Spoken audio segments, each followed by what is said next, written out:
લોકસભાની ચૂંટણીમાં મતદારોમાં જાગૃતિ કેળવવા ચૂંટણી વિભાગે મકરપુરા વિસ્તારમાં શાળાના વિદ્યાર્થીઓની માનવ સાંકળ રચીને મતદાન જાગૃતિ સંદેશો આપ્યો હતો। લોકસભા 2024ની ચૂંટણીના ત્રીજા તબક્કામાં ગુજરાતમાં મતદાન થવાનું છે અને 7 મેના રોજ મતદાનને લઈને લોકોમાં જાગૃતતા આવે તે માટે જિલ્લા વહીવટીતંત્ર અને ચૂંટણી વિભાગ કામ કરી રહ્યું છે। આજે વડોદરાના મકરપુરા વિસ્તારમાં આવેલા ભવન સ્કૂલ ખાતે 1500 જેટલા વિદ્યાર્થીઓએ એકત્રિત થઈ વિશાળ માનવ સાંકળ રચીને મતદાન જાગૃતિનો સંદેશો આપ્યો હતો।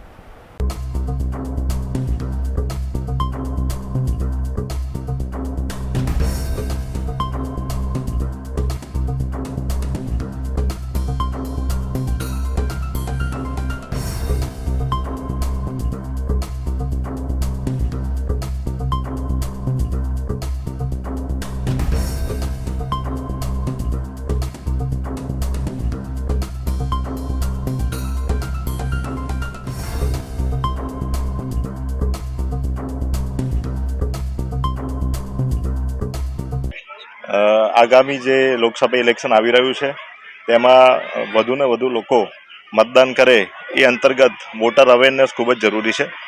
જે સંદર્ભે આજે ભવન સ્કૂલ ખાતે 1500 વિદ્યાર્થીઓ દ્વારા એક હ્યુમન ચેનનો એક કાર્યક્રમ થવા જઈ રહ્યો છે, જેના થકી લોકોમાં મતદાન પ્રત્યે જાગૃતિ આવે એ જ એનો ખાસ ઉદ્દેશ્ય છે। ને આખા વડોદરા જિલ્લામાં અને ખાસ કરીને જે વડોદરા સંસદીય મત વિસ્તાર છે એની 7 વિધાનસભા મત વિસ્તારમાં આવા અલગ અલગ કાર્યક્રમ કરીને લોકોમાં મતદાન અંગે જાગૃતિ આવે એવા કાર્યક્રમો થઈ રહ્યા છે।